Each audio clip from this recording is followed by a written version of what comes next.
Here we go. So David Powell, hey, if you could have a static display aircraft outside of your house, what would it be? I'm a big historian. I love aviation. I love naval aviation. So prop would be a Corsair, F4U Corsair, preferably non-birdcage. If it were jet, F8 Crusader, absolutely. And if it were something that I flew, it would be the T-45. And love the Goshawk. Favorite plane I flew of the 5 or 6 that I have in my 5,000 plus hours. So I'll move on down here. See, Space Dreams. Sweet. What is the C-2 like to fly? And also, have you ever had a failure during landing or taking off from a carrier? So the C-2, imagine driving a dump truck. And the dump truck has, it can accelerate pretty fast, but it can't turn. It can slow down because you got good brakes on it. And that's what it was like flying the C-2. Now, when you flew the C-2 around the boat, we would hold overhead or starboard delta, which would be 500 feet to the right of the ship in a racetrack pattern. But when I first started flying, we were holding overhead. And sometimes you still would. And that's anywhere from 1,200, 2,000, 1,200 feet or 5,000 foot overhead the ship in a left-hand pattern. And you had to wrap it up. I mean, it was hydraulic controls, but you had to really yank on the controls to get C-2 to do what it did to stay within the parameters that were required for boat ops. As far as failure during landing or takeoff from a carrier, no, none. Thank goodness. Had about 600 carrier landings, about 280 left seat in the C-2, 300 right seat, another 10 in the T2, another 20 or so in the T-45. Never had a single issue. I did have I had a flame out 100 feet during FCLPs in Choctaw and Pensacola in 2002. I had to shut down 2 others for low oil pressure, and this is all in the C-2, and I had a pit slot prop in the C-2, but again, all over land. Next question, let's see, Northern Nightmare, great name. Did you ever fly the Hawk or had any opinion on the RF trainer? I think, Mike, there was one time in, I want to say maybe August 2012, where the RAF brought down the T2, those Black Hawk trainers, which were just spectacular. And they had cockpits, I think maybe for the Eurofighter or something in them. And I did not get to fly in it just because being a COG guy, The OFSO was a Hornet guy, and he got to fly in them. Believe me, I just wanted to ride in the back seat, but I was low on the totem pole. So unfortunately, no. And as far as the trainer goes, I mean, my understanding was that when my buddy flew it, it had a full FADEC motor, which is fantastic, and a bit lighter and a little bit more power. So that's really what I think. If we had just with the Goshawk gotten a FADEC option, that would have been pretty awesome. All right, Rick Palacios, what carriers did you fly off of? Oh, goodness. Let's see. I cruised on USS Constellation, USS Carl Vinson, and 2 tours on USS Abraham Lincoln. But I did land on the USS Kitty Hawk, the Enterprise. Pretty much all of them that were active at the time. I'm going to have a brain fart here. All except the JFK. So in 2013, if you could look up the carriers that were active, everyone but the JFK. So from the Kitty Hawk, Constellation, the new carriers, and I even trapped. I may have trapped on the Bush, maybe. I'm not sure now. So at least 11 active duty carriers. JC Woman Go Navy. Yeah, absolutely. There we go. All right. The Freckle. I keep saying this wrong. Pony. Another question, will the CV-22 make a good C2 replacement in your eyes? I take a lot of grief on this. Like on Facebook, I get a lot of COD bubbas who absolutely love the C2. You adore what you first flew.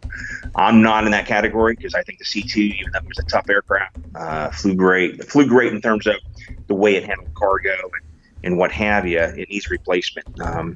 I think it will, but on paper, the C2, it flies further, higher, carries a bit more cargo, so time will tell. But one thing I believe in is, as a COD guy on the fleet, you're a cargo guy, and you're not really in the front. You're the, what's it called, teledragon, right? Logistics. And later on, when I flew contract work in Afghanistan, seeing guys up front in the fight. And so I firmly believe in no matter what you fly, you should be in the fight at some point. And I think the V-22 may take them there. So next question, Ricky Palacios. What was it like flying the T2 Buckeye? So I got to go way back in my memory here. T2 Buckeye was fantastic. It was, think of it as the most basic aircraft that you could fly and put it in jet form. It didn't have a lot of power. It had those big straight wings, the fuel tanks, and we had one large gyro. I remember just this big gyro. We had 9 annunciator lights, as I recall, in case there were issues. I think it was 9, maybe 12. One of those would light up. There you go. But they looked like Legos, colorful Legos, and very old school. We had one radio, a UHF, and we had a TACAM. And that's all we can navigate with was the TACAM. It was very forgiving. You could go up and do stalls. You could do aerobatics. And that thing, you really have to push it hard to depart. As I recall, very easy behind the boat. I qualified in it, first time out, which, lucky me.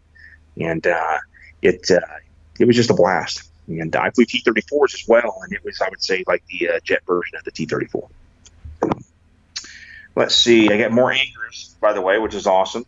All right. So Northern Nightmare, any favorite Navy aircraft from any era? Yeah. Here we go. Vought, hands down. So I'm going to say the F-4U Corsair. I'm going to say the F-8 Crusader and the A-7 Corsair 2. Those are my 3 favorite. As a midshipman, I got to ride in the A-7, TA-7C Corsair 2 with VA 122. And I got 6 hours in it, so 2 flights. And those 3 are my absolute favorite. All right, so Space Dream says, how long does it take to start up? And I'm not sure if they're talking about the C-2. There we go. It wasn't very difficult. You have a checklist you have to go through. Pretty long checklist. Compare that to, let's say, the T-45. You could start that within 5 minutes or less, and everything in the 45 is memorized. The C-2, but to actually start it, you just you crank the ignition at a certain RPM, introduce fuel, and it would start up. So maybe the start process was 1 minute, plus or minus, as I recall. North Nightmare, C-2 sounds like a handful.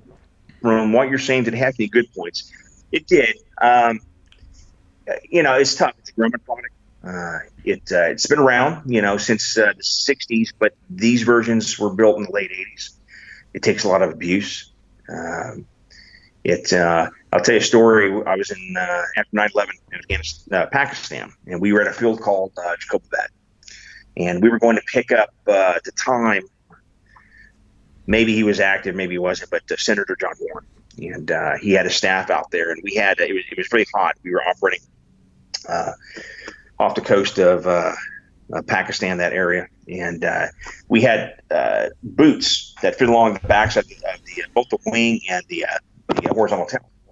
They'd come off, and the ones on the wing, technically the aircraft was down because they had vortex generators, but the ones on the tail didn't, and this stuff's just hanging off. So we just took duct tape. That's all we had, So we duct tape this whole thing, and my aircrew did, and there's duct tape all over the entire tail. And I see, as I'm standing outside, we're waiting to go, and his staff is looking at it. Senator Warren's looking at it. John Warner, I think, not Warren. Warner. Let's get that clear. And they come up and they're like, "Can I talk to you real quick?" I'm like, "Sure." And they said, "Is that safe? The tape?" And I'm like, "Yeah, 100%." Of course, I had no idea. I don't know. It stayed on just fine. Again, the C-2 only went maybe, I think, 343 knots indicated was his top speed, and so you might be able to get that in a dive, but no problems. But it could take a beating, man, and it's still flying. And what's amazing is that it's still flying, basically due to all the maintainers who love the aircraft. They love taking care of it, and so it's still going strong. So it does have good points. So Tony S. says, "Hi, Chris. Can you explain what life is like on the ship when you aren't flying?" So me being a con guy, I've lived both lives. So normally a con guy does not live on the ship for very long. Once they get in range, which I used to call the logistics hub, we would fly the cods off and we would live on shore. However, when I first started flying VRC-30, we were flying day and night in the boat, and we stayed on the boat. So my first 2 deployments, 90% of my time was on the boat. The C-2, of course, not a tactical aircraft. The only mission we did other than cargo was double SC, service search and control. Go around, fly low, and fly patterns around ships and what have you, take pictures. So life is on a ship is daily. If you weren't flying, didn't have meetings, depending on your job, as a junior officer, maybe wake up, play video games, work out, shower, eat, play more video games, and maybe work out again, eat again, and go to sleep and wash, rinse, and repeat. That's what life is like on the ship. Now, obviously, if you have certain jobs, operations officer or a normal squadron, you're going to have. Like when I was OIC, I was always going to meetings and doing things to operate the detachment. But it's every day's a Monday on board a ship. So, all right, let's see. All right, so MKMD Exploration, home of the Hawk and Buccaneer, very local to me. My dad was a fitter at Brow in the UK. I hope I'm saying that right. Given the Goshawk, what's your thoughts on the Buccaneer on its low-level capability below flight deck? I mean, I haven't read much on the Buccaneer. I think it was an amazing platform. I really wouldn't have much to say that not only that, apparently its low-level flight characteristics were unparalleled, and that's about all I know about the Buccaneer. I know I'd say I read about aviation history, haven't read much on that. And it's an awkward-looking aircraft in many ways, but that's what kind of makes the Buccaneer awesome-looking, in my opinion. All right. And this is from you, Mike, your interview. Did you have much banter with the fast guys in the carrier? Yeah, all the time. I mean, I was a paddles my first 2 deployments. You kind of work your way up. So in the first deployment, I was a squadron qual paddles, and then I got, I think it was a air wing qual paddles maybe at the second, and always hanging out. Most of us guys in the LSO teams were Hornet pilots, and we had Tomcat pilots in the beginning. And then, of course, when you go eat chow, you're eating lunch, dinner, breakfast with deploying those guys. So we had a lot of interaction. Northern Nightmare again. Have you ever got close up with a Corsair or F8? Sounds like you have. Yeah, like I said, Corsair too, but not a Corsair other than looking at them. Never, unfortunately. I had a chance a long time ago, and this is back in college where I had no money, and they were giving, it was a 2-seat Corsair, and they were giving rides. It was like $500. I just didn't have it, but I wish. The Freckle Puny. Again, I'm botching that, I know. Freckle Pony, maybe I'll say that. Would a C-2 tanker, parentheses KC-2, have been a good or terrible idea? That's a good question. I think they used to use the Whale as a tanker, the A3. May have been a good idea. The speeds, I mean, the C-2 can certainly do 250 knots, which a Hornet can do. You can do more than that if need be. Maybe not at altitude, but certainly at 6,000 feet over at the boat. I don't know about the feasibility of, you could probably launch off the carrier, but you can come back. You'd have to dump a lot of fuel in order to get back in emergency. I don't know how it would have handled. I'm sure it would have handled just fine. I mean, you could, launch off at, I think the max launch weight of a C-2 was 57.5, and I'm pulling that out of my ancient memory. But I think it probably would have worked. Would have been probably the sort of thing that, C-130s had that sort of shoot there, comes out the drone. What do you call the drag drone? I don't know what you call it, but it's like a hose. Maybe. Let's see. Lefty 59. Hi guys. I'm not sure if that one is a Y grade, so I'm not sure what that means. So I'll go to the next one. Tony asked, did you get to fly any notable VIPs on the carrier? I did. I'm trying to think some of the actors or actresses, or I flew. I flew 6 Tuskegee Airmen that were still alive. They were all the fighter types. I flew, I know some politicians out. Of course, John Warner we talked about. I flew, I can't remember some of the actors. I flew a bunch of WWE wrestlers. I don't know if they're important, but they were nice and fun. I flew governors and I flew, remember, out of Thailand, the governor of Thailand, the mayor of Bangkok, always flying politicians out. And so that's about probably the most notable VIPs that I flew. LZ says, how do you egress from C2? So there are a couple of ways. Obviously, the main entrance door, which is on the left side. You have the ramp, which you would exit in emergency or if you had parachutes on, the ramp. They had ditching hatches overhead like the E2. You just open it if you're in the water and you know how to get out. And there actually was a bailout hatch. And the only time we wore parachutes were during a functional check flight. Old school, big parachutes, and I guess you could wear them too if you had SEALs in the back jumping out. I don't recall us wearing them when we did that, but it was probably I don't know, a 2x2 square. Right when you got out of the cockpit, you would open it, and there was a handle you lift and turn, and it would open, and the whole bottom would fall out, and you would bail off there. I'm kind of glad I never had to do that. I don't think I'm 6 foot 225, and I'm kind of a big guy, so I don't know. With all that stuff on, I would have probably just stuck my legs dangling from it. Let's see. All right. Lefty 59. Bunky, do you have any great story on any interesting cargo you had? Good show so far. Thank you. Oh, gosh. Let me think back. Any interesting cargo? I mean, I've heard of guys carrying interesting cargo. I pretty much carried the basic stuff. I don't think I carry any animals now because I've heard animals being carried. I carried injured folks. In the middle of 9/11, where we're in Pakistan, the only thing I think of, I remember sometimes the ship would freak out and you'd have to go fly things that you might think are dumb during that sort of environment, that sort of time. And we had this alert launch I had to get to the beach. I flew this one because there was a party the admiral was getting on. We had to get fresh strawberries because that's important, fresh strawberries. And well, I will say on that same note, during that cruise, we were losing the Bombcats, VF2. No, it was VFA2 at the time, so it was not Hornets, never mind. But they were dropping a lot of LGBs at the time.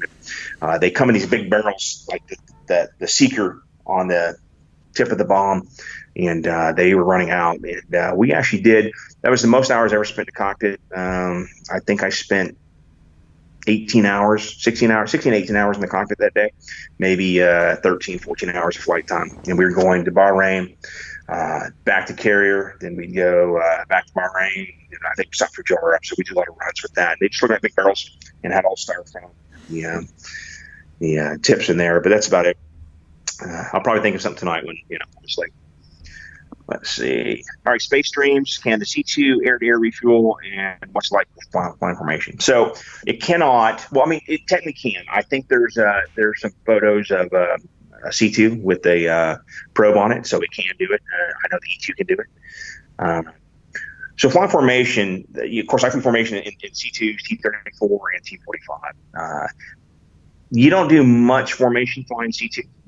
Almost always it was us with another C2 or maybe an E2.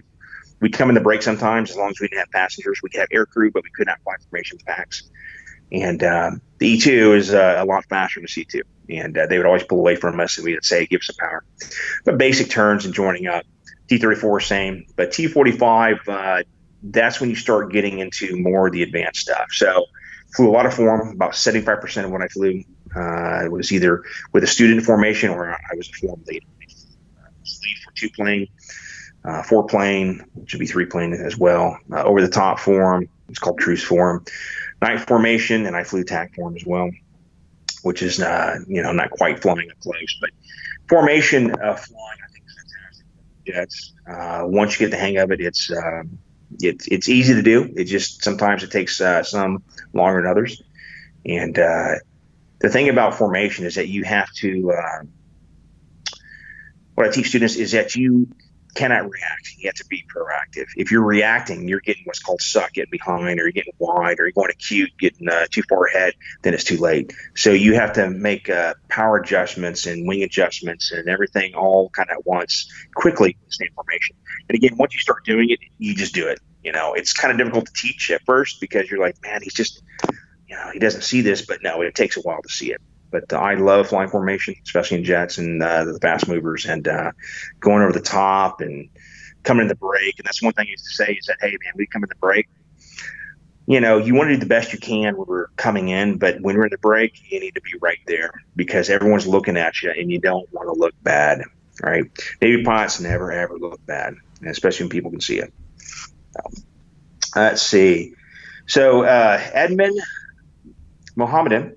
Again, guys, I apologize if I'm blowing this. Please ask about barricade crash landings or net barrier rest landings. So, what he's asking is a barricade. I never took one. They do actually have a barricade for props, as I recall, and supposedly it has holes cut out for the props, which is dicey, I think. But I was aboard the Constellation, 1999 nighttime, and a Hornet launched off. I'm going to say Cat 1, which would be the far right front. Starboard side, Navy guys, and I think there was a hose in the catapult. Like when you weren't flying, it looked like a T, and they put this black hose in the catapult to keep stuff from getting in it, and they had left part of it in there. And the Hornet sucked that down, and he dropped his tanks as he went up to nighttime. We got, I remember it was a man overboard drill, not a drill, man overboard, sorry, not a drill. And everyone runs, and everyone's accounted for because they thought maybe he punched out. Well, he had to take a barricade. I think it was the first night Hornet barricade. I was an LSO, but it was not my team's night. But I got to watch that happen. And the ship practices that. They practice getting the barricade up in a certain time, and then paddles gets out there, controls you down, and they give you the cut, and yank power and try to break the barricade, which he did. Successful landing, and all was good. So I'm just glad I didn't have to do one. No. Good. Let's see. So Northern Nightmare, do you think the A7 could have stayed in service longer? Heard it was loved by crew. Maybe. I mean, all jets can, but I think with everything, comes down to money. And, what did it cost to keep the thing flying? How much maintenance per flight hour? And that's always a big deal. I know new aircraft don't always perform well. It's just with every new aircraft, you have performance issues and, money issues. But, give it, 5-10 years and it settles down and then everything starts working good. And so I don't know. I mean, believe me, when I came in, I would have flied jets. If the A7 had been there, I would have, loved to have gone that way. So, Scott Cadora, did you ever deploy SF SOC teams via Halo from the C-2? I did in practice. We did both Halo and Halo, which is high altitude. I forget what it's called. So one is they deploy the parachutes low, and when they deploy the parachutes high. I think that's what it means. We used to do down in San Diego. We would do low altitude drops, but we would go up to Indian Springs in Nevada. And we would do the Halo and Hio, and we'd have to have oxygen on it. We'd fly it, and then we'd watch, if we were calling, we'd go in the back and watch the SEALs do their thing and in their gear, and then we'd go up and fly it. Really easy to fly, but it was a blast to watch those guys do their thing. But we never, at least I never did in real world. I don't know if any COD guys have done it in real world, meaning in maybe a low-threat environment, Afghanistan, Iraq, don't know. C-2 has no defensive capability. Maybe the new V-22 does. No raw gear, no flares, basic stuff. But so that's usually why my understanding that it was kept out from doing that. So Steve Russ. All right, what non-U.S. plane or jet, historic or modern, would you like to fly? For me, it's definitely the Tornado. It looks like, Mike, you got a fan club base there. The F-8, again, was just my favorite jet. It just looks sexy sitting there. And of course, I am biased towards Navy aircraft. I even thought maybe the RA-5 Vigilante down low, going as fast as it could go, would be awesome. But the F-8 for sure. So Alex Batter, what is the dividing factor between E2 and C2 pipelines? I assume you mean maybe how you select, and things change over time. When I went through, you would select before you started. So you go in there and they go, hey, and it was funny because we had a pretty big class. I want to say there were maybe 12 of us, and they were like, hey, there are six. No, there were like 8 E2 slots and 4 C2. And the one thing I wanted is I simply wanted to be out of San Diego. I grew up on the West Coast, and I wanted to go back there. And the top 2 guys in our class got E2s, and there were 2 C2s, and so I chose the C2 for that factor only. And I think maybe now they might do it a bit differently based on maybe grades. I'm not sure, but that's how we did it back then. And some guys, they flew E2s, wanted to be more in the tactical realm. E2, I mean, not really, it's a tactical airplane, but I mean, it is. It has the radar, which it uses for however they call it now, command and control. So some guys wanted to be that, and you could go on probably, do bigger and better things when you're in that community by the C2 community. So Northern Nightmare, what's your opinion of F-35? So my opinion only, I've got a former student who flies it. He was a fantastic student. He was a Marine. He flew the F-18s, and now he flies the F-35Cs. I think it's fantastic from what I hear from guys like him on when everything works, it works fantastic. Like I just said, it dominates in the battle space, and especially when used with other assets like the F-22. And I know it took forever to get it made, get it done, cost overruns, expensive aircraft. But I tell you, man, if I came in nowadays, that's the one jet I'd fly, the F-35. I think it just looks stunning sitting there. My opinion only. A lot of people will not agree with me on that. There you go, Mike. This is from you, aircrew interview. Did the C2 and E2 crews interact much with the boat? Yeah, we did. Sometimes, this is my understanding, as when I deployed, we always, as COD guys, had our own ready room. But I've heard that some COD guys had to share the E2 ready room. But besides that, I knew a lot of E2 guys. Went through the same training, went through maybe advanced flight training like I did BT4, and then I went to the RAG together as a RAG instructor. So I spent a lot of time with E2 guys. If I went to a ready room, obviously a lot more in common, than me as COD guy going out and hanging out in the fighter guys ready room. Sometimes I would, mostly if I would have dropped stuff off that I got up on the beach, that stuff. All right. Let's see here. Let's see. So this from Dominant says, quite violent yoke and throttle corrections during case 1 out of 90 and in close. Was somewhat easy to trap on the COD in COD we trust. COD guy. Yeah. As I recall, of course, now they have 8-bladed props. I did not fly the CODs with those. I flew the 4-bladed props. We didn't have any sort of, rudder augmentation system. And so you were what we call assholes and elbows coming around from the 90 especially, with every throttle movement, that the peak back to the torque, the aircraft's movement. So you're counteracting rudder. And it was the dance, It's not like the jet, you come around T-45, T2, and nice and smooth. You maybe a little corrections. Granted, the T2 and 45 are small, but you didn't have much room on E2 or C2. I think a foot and a half either side if you're on center line, and it was quite tiring sometimes. And of course, you're young and you're doing it, but sometimes afterwards you're like, man, I'm tired. That's because that last 30 seconds of flight was the most busy. Okay, so let's see. So Alexander Batter, how is it to land on a carrier without a HUD? Emergency for Hornet guy. It's okay. So I landed on the carrier with the T-45 with a HUD, but I didn't use it. That I think we called it velocity vector, and the Hornet class may use it. I tried it. It's tended to bounce around a lot, but if you put it right next to the ball, the lens, it generally on speed would take you there, I guess. But it's we called in training meatball lineup angle attack, and you practice that over and over and over and over and over. And just when you thought you couldn't practice anymore, it's what you did.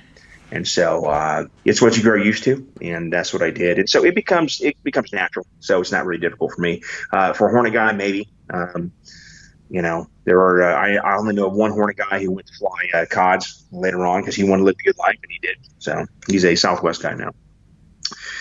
Space Dreams, have you ever flown to an air show or done a display or flight pass? Yes, on both. So I would take I took the C2 to displays at least. I don't remember anyone except maybe once doing an air show display and then the C2. I did flybys of the carrier, and I did that. Unfortunately, do fly by the carrier, you got, especially first cruise, we had VF2, we had F-14 Delta models, big motors, and there's nothing more spectacular than that flying by at high speed. Hornets, so an E2, C2 just doesn't look that great during a high speed flyby at all 320 knots indicated on the deck. T-45s, yeah, I did some flybys for sports games information. I was relatively new at the time, so I was always in the wing. And then I flew the T-45 a lot to the air shows. We get a lot of requests. Sometimes we would go do small airfields that maybe the Hornet could fit into. And granted, we called it the clownfish, red, white trainer, unless you get one of the painted ones. But people still loved it. They'd come in and they'd be like, hey, the airfield got Cessna, so when you get T-45, it could have been stealth fighter for all they cared. So I did a lot. It was fun. I like to answer those the questions that I got. And so whenever I get a chance, I'd volunteer. Let's see. Edmund. I'm going to boss this, Edmund. Mohammedan. One more time, please explain emergency evacuation plans and emergency escape. So it depending on situations. Let's say you have a cold cat shot and you ditch. And I forgot to mention actually one. If you ditch in the water, the pots have two ditching hatches, and then there's a ditching hatch back on the starboard side, right side, that comes off. And that's where the air crew and any passengers will get out, and we get out the overheads. If we're on land and something happens, you get the ramp. If the ramp is unable to be opened, there's actually a bottle, and it's there are two doors in the ramp. Before, really, I think some recalls. There's the ramp. There's a door that comes closed, and then there's small doors on the side. Well, the door here is hydraulic. Has a hydraulic emergency bottle. It'll open up. So that's a way out. Main entrance hatch, of course, is a way out. And then again, if you had a parachute, either out the door that's right next to the steps, the back of the cockpit, or out the ramp. If you have the chance to get a parachute on, go out the ramp. Easiest way to go. All right. Let's see. All right, mirrored window. So good question. How did you react when you saw the C-130 on the carrier video? I saw that probably back in the 90s. And when you read about the pilot, well, one, it's I can't remember his name now because I've got all these questions in my head. But famous and well-known capable aviator gets behind the boat, and as I understand it, goes to reverse in the air and lands on the carrier with brakes and full reverse prop. So impressive, right? And I think he took off as well. Stay on the brakes and go. But of course, not viable just because you'd have to move just like every aircraft off the deck into the hangar bay. But still, man, awesome to see, right? I'll see big aircraft take off and land on a carrier. All right, MD exploration. Any funny, crazy stories to share? Any near punch outs? No near punch outs, thank goodness. Crazy stories, all sorts of crazy stories, man. Let's say flying stories. One that. I'll tell you one. I was OIC for detachment during the tsunami relief, and two other CODs joined us, and I ended up being the overall OIC for all four aircraft. So we decided, we're going to have a four-plane formation of C-2s coming back when we get back home, San Diego, North Carolina. And we had briefed the night before. The weather was a little bit, hit and miss, some clouds. So in the C-2, you can't fly like in the Goshawk, you can fly in the clouds, formation, but C-2 you weren't allowed to, as I recall. And so we had a dodge cloud, so we split the formation into two. And I didn't really judge properly the distance between flying over some hangars and going downtown. So I'm doing like 300, 300 knots, and but we had the clearance to do that, underclass Bravo. And I came down, 500 feet AGL. And we're down formation. We're kind of doing this. And again, C-2, it doesn't maneuver well. It's not like T-45. You put G's on the aircraft. And so as I look up, man, we're going straight over downtown in San Diego. So I go up to 1,000 feet, 1,200 feet, and I'm pulling as hard as I can, but we're just right over downtown. We're looking down to Gaslamp District, which you're not supposed to be. And, I reached it pretty hard. I don't think the passengers knew, but then the rudder jam. And we were in, I think, 2-degree rudder, and we have a switch that goes to 6. They got to 6, but the whole aircraft is now, the whole thing's shaking. And I can't put any more right rudder in it. It's just jammed. And I'm telling the air crew, and I can only make a left turn. So we tell Tower, said, hey, I need a left turn. And so we kind of right turn. Maybe it was only right turn. I guess it was, it's only right turn. But do a big right. And I had to somehow bring it in. I landed. When I landed, everything was good. And that's just one of many. I mean, that's just one I can think of. I had one night, launched off the carrier, and our rudder jammed again. And luckily, we were like 50 miles from shore. And the aircraft, whatever it does, is rudder dance, and it was just the whole aircraft just shaking and doing its thing. So we had a lot of those. They were pretty common, especially the Grumman. I always thought if you want to train an airline pilot to have emergencies, for future, if you put them in ET or C-2, and you'll have plenty of emergencies. Like I said, I lost an engine at 100 feet, compressor stall, pitch lock prop, oil pressures, lost, having to shut down motors, and of course, landing in bad weather at night, that sort of stuff. Let's see, Raider 21, potential Royal Navy pilot applicant here. Good for you. Currently in process. Good luck. How do you find training instructing foreign students in T-45? So Kingsville, we trained the Brazilians. I think we had some Argentine, maybe one or two. We trained the Indians and Spanish, and I flew with Saudis as well. We had Saudis come in because I guess they bought a bunch of F-15s and the Air Force went training, so we had Saudi pilots come in. So Kingsville trained those folks who had carriers, and I think Meridian maybe had the English and the French, and whoever else maybe has a carrier. The biggest problem with training foreign pilots when it comes to Brazilians or Indians is the language barrier. So once they got the language, especially let's say the Brazilians, because they only send like their top 10% guys, and they're fantastic aviators. But you may fly with them, and they may get a instruction from air traffic control, and you could see them just the gears are turning because they come in English, Portuguese, and it has to come out in English. And that happened with the Indians as well. May have thick accents, and they have a hard time understanding English. Although I think they were pretty fluent. But getting a cockpit, you get all the gear on and stuff like that. So I think that was the toughest, and that made things difficult. When I go back to primary, I flew with Italians, Germans, Saudis again, Kuwaitis. I flew with a lot of foreigners, and again, it was a language barrier more than anything. That makes it most difficult. Other than that, most of the pilots that came through were pretty decent. Okay, Northern Nightmare, night carrier landings, any scary moments? Every night carrier landing is scary. At least I had 76 from the left seat and another maybe 90 from the right seat. There were night carrier landings that were what we call pinkies, and I got maybe a few of those. You had a light pink horizon, and that helps. But for the most part, you might have a night where you have a horizon, which that helps you. Well, moon's out. But I just remember most of it dark, and so it's very vertigo-inducing. And it's definitely an acquired skill. It makes you a better Navy pilot. When we stop flying nights as COD pilots going the boat, because you got to prepare for night landings. You have to do a lot more of what we call field carrier landing practice, FCLPs.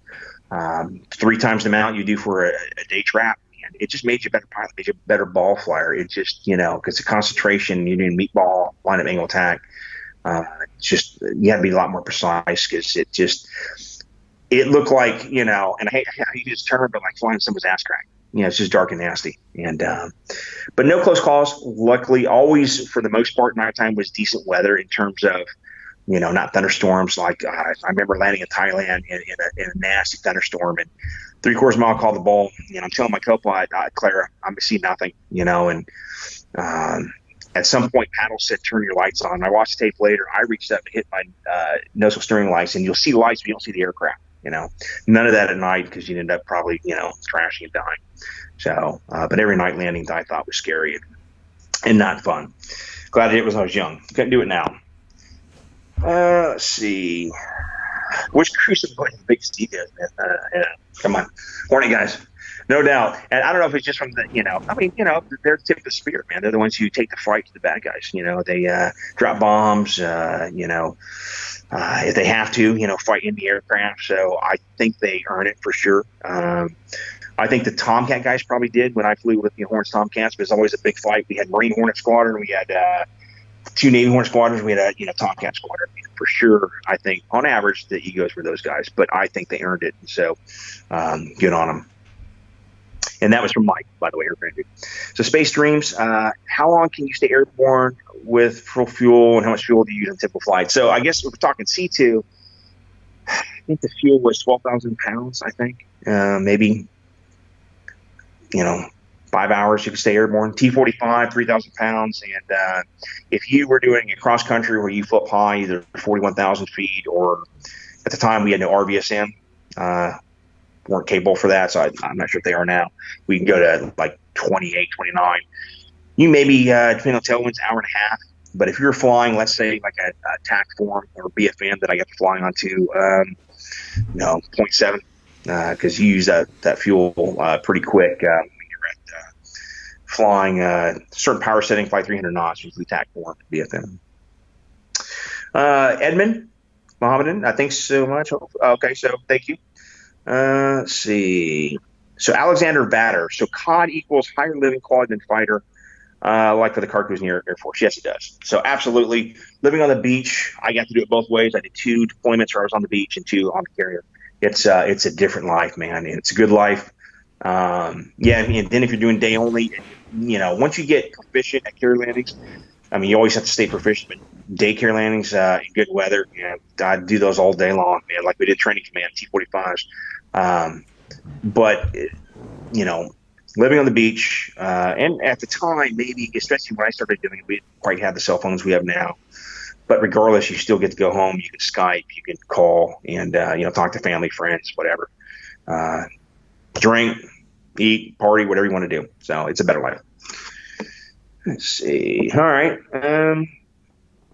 Let's see. Raider 21, thanks for answering the question, sir. Good to hear different experiences from pilots around the world. Son of a 60-year-old fighter pilot.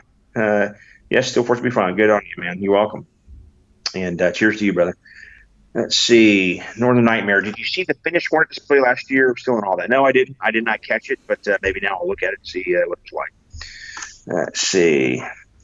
And then Jason Petrao, apart from being a bit like a truck, does the C-2 have any odd flight characteristics? I don't know about odd. It's okay. So it's got 3 big rudders back there. I know it's got 4 vertical tails, one of them, and I want to say the second from left, second port side is just. I hope that's the right one. It's been a while. It's just there for looks. It's not required. Those big rudders with the big ass props and all that torque. Yeah, it was. Every time you, here's the thing, is that autopilot we had never worked. It was real basic too. Even, maybe it worked maybe once or twice in my 1,700 hours of flying it, and it was just like a straight and level thing. The C-2 could never stay trimmed. So you're flying, let's say you get a 4-hour mission, you're launched from the boat, going into Australia. It just won't stay trimmed. You can get trimmed for maybe, 30 seconds, a minute, maybe, and then, you're just constantly trimming it. And I think that was the biggest quirk. And, besides those old props too, there was the vibration. It was loud, and you just sometimes would feel exhausted after flying a C-2. I don't think I've ever flown an aircraft, and I've flown, Citation Sovereign Jet, which is awesome. King Air, easy plane to fly. That's the most time I have. T-45 and the C-2, and nothing is was exhausting as that COD. So, Northern Nightmare. Oh, so thanks. Stay safe, right? You too, brother. And again, thanks. And then all right.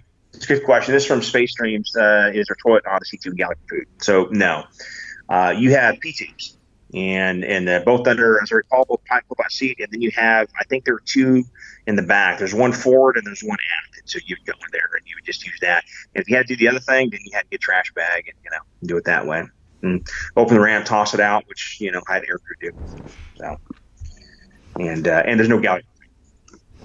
All right, there you go. Okay, then, Bunky. I think we've been on for 55 minutes, and I think that was an absolutely brilliant Q&A. Yeah. But I'm going to wrap it up with one final question, and I'm still baffled by this. In your jacket in the background, why do you lay the patches over each other? I don't understand that. Tell us about that. So of course my jacket, has lots of patches, cruise patches, and all that stuff. My first 100 traps and all that. So this was done. I saw this one time, and some guys have it. So it's just all the squadrons that I flew with as a winged aviator. So T-Tours VRC-30, instructor tour. So these are all the prop squadrons. Right. And then these are the last two jet squadrons I flew in the Navy. That's awesome. That makes sense? Yeah, it does, so you kind of, I flew the same with both these squadrons, but I like BD-22. I love their logo, so they can last. But it just kind of show, hey, as a winged aviator, these are the squadrons I flew with. So 4 prop and 2 jet. Awesome. Yeah, that top patch is amazing, and the eagle there. So I love it. BD-22. I mean, 21's awesome too, but I really like BD-22. They were the Golden Eagles, and I think 21 was the Fighting Red Hawks. Awesome. Well, I'm going to say thank you to everyone that joined us in the Q&A, and obviously thank you very much, Bunky, for coming on. It's been an absolute pleasure. And yeah, we need to get you on again, because there's going to be so many more questions coming in, so we need to get you on again. Yeah. All right, brother.